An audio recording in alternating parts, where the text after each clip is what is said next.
à tous, je suis ravie de vous retrouver pour ce deuxième épisode des défis créatifs de Cricut. Aujourd'hui, nous avons mis au défi Séverine et Mélanie de customiser une mug en moins de 1 heure chrono avec leur Cricut Maker 3, l'Infusible Ink et la Mug Press. Bonjour, je m'appelle Séverine, j'ai 41 ans, j'habite dans le sud de la France, mais je suis belge. J'adore partager mes idées créatives sur ma chaîne YouTube, dans mes vidéos DIY, et sinon à la maison j'ai 2 chihuahuas qui sont adorables. Bonjour, je m'appelle Mélanie, j'ai 36 ans. Je partage ma vie de maman et aussi beaucoup de DIY sur mon blog Gina et compagnie et sur mon compte Instagram. J'aime les fleurs, l'automne, parce que je suis une fille d'automne, je suis née au mois de novembre, et j'aime beaucoup manger, je suis très gourmande. Et mon leitmotiv quotidien, c'est on n'est jamais vraiment totalement habillé sans un sourire. On a hâte de voir le résultat, c'est parti pour 1 heure créative. Alors pour ce projet, j'avais très envie d'un challenge en fait, de rajouter différents matériaux, d'utiliser en même temps les feutres Infusible Ink que j'adore les utiliser et je trouve que c'est toujours sympa d'avoir une création où on peut rajouter sa petite touche à soi. Et sinon, en termes de thème, j'avais hyper envie de mettre en avant la créativité. Alors avec des couleurs que moi je trouve hyper inspirantes, les couleurs de la galaxie, et de mettre en avant une petite phrase inspirante qui permet de commencer la journée sur un ton positif. Pour ce projet, au départ, je le voulais très coloré. Et puis, en regardant l'éventail de ce que j'avais chez moi à disposition en termes de papier, j'ai choisi de le faire avec le papier Infusible Ink et j'ai choisi de faire un motif monochrome. Et là, ce qui m'a inspiré par contre, c'est mes origines portugaises, du coup les carreaux portugais, avec ce contraste bleu et blanc que je trouve très joli.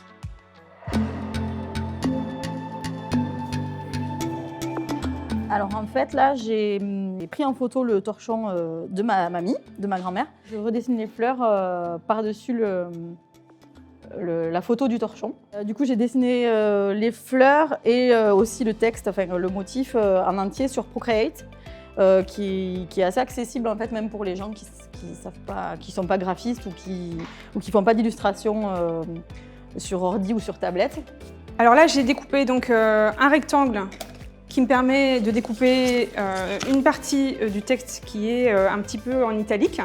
Et ensuite, je le place sur mon tapis, puisque même si la Cricut Maker 3 s'utilise sans tapis, pour l'Infusible Ink, on a besoin du tapis de découpe. Donc j'ai choisi celui-ci, le vert, le standard grip.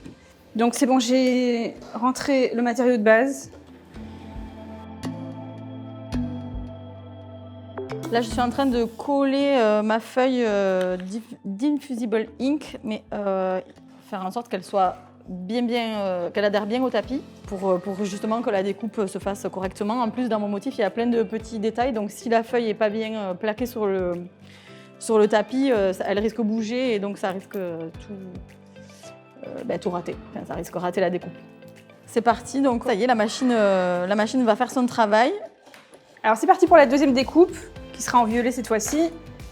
Et cette fois, c'est une écriture qui est différente, qui me permettra justement de changer un petit peu, de rajouter un petit peu d'intérêt.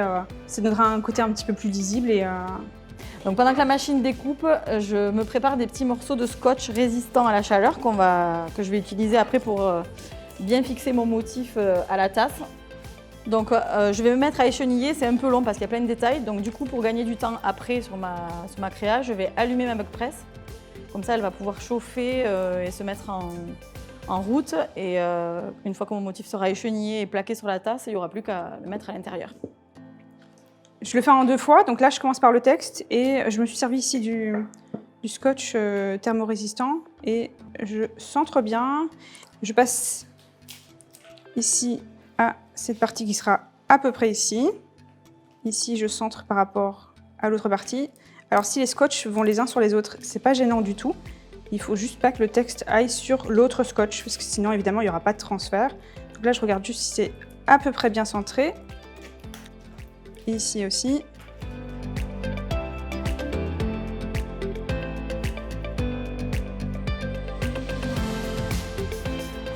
Alors là, je suis en train de placer mon motif sur ma tasse en l'alignant correctement. Et je le scotche bien avec le scotch que j'ai préparé tout à l'heure qui résiste à la chaleur pour pas que mon motif glisse. Alors pendant le dessin, je vais allumer la mug press, comme ça elle sera prête. Et elle sera chaude, elle va me l'indiquer. On va faire une forme d'œil. À l'intérieur, on va dessiner une petite planète. Donc en même temps que je l'explique, je le fais. Donc voilà, ça va ressembler à ceci. Alors, les feutres Invisible Ink, c'est exactement comme les matériaux. Il suffit de dessiner sur une feuille de papier d'imprimante toute simple et de faire le dessin de notre choix. Alors, ce qui est intéressant, c'est que plus vous allez appuyer, plus vous allez revenir sur le dessin, plus en fait, il va être vibrant une fois que l'encre va apparaître sur le mug.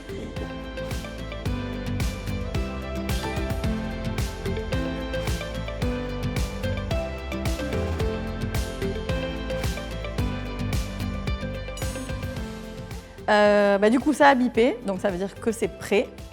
Donc je vais soulever le clapet et je vais sortir délicatement ma tasse en faisant bien attention de ne pas toucher ça en fait, parce que c'est très très chaud.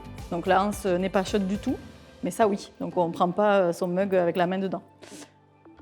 Alors du coup ma tasse a refroidi et je suis en train donc d'enlever le scotch que j'ai placé tout à l'heure. Donc on va voir ce que ça donne.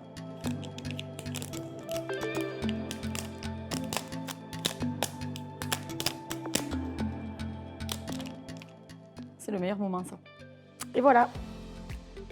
Donc j'ouvre ici le clapet, je positionne le mug. Attention, à l'intérieur est évidemment très très chaud.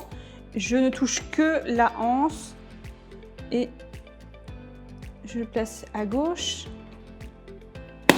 Et c'est parti. Quand elle aura terminé, elle me le dira d'elle-même. Donc elle va faire en fonction du matériau que j'ai utilisé, de la température extérieure, en tout cas qui est dans la pièce. Et elle me dira quand ce sera fini. Là c'est terminé, j'ouvre le clapet pour récupérer le mug. Comme tout à l'heure, je ne touche que la anse, puisqu'évidemment c'est très très chaud, on peut d'ailleurs le sentir par-dessus. Et évidemment je le pose sur un tapis qui résiste à la chaleur. Alors il est l'heure de retirer le scotch. Je recommence par la partie du texte.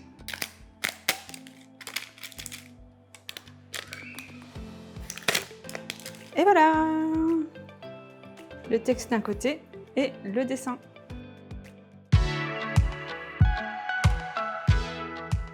Ça y est, mon mug est terminé, donc je suis super contente du résultat et du rendu. Je suis aussi contente de la couleur que j'ai choisie. Je trouve que c'est pas noir, c'est bleu profond et du coup, je trouve ça canon, quoi. C'est vrai que je suis contente aussi parce que comme j'ai dessiné le motif, ça rend exactement la même chose que ce que j'ai dessiné moi sur ma tablette. Voilà, donc c'est un peu magique et c'est super joli. Enfin, moi, je suis contente de moi. Donc très contente du résultat, je suis très satisfaite parce que l'écriture ressort bien et c'est d'une part parce que j'ai choisi deux polices différentes et puis deux couleurs qui en plus sont rappelées de ce côté sur le thème des galaxies, voilà, et de la créativité, donc je suis très contente.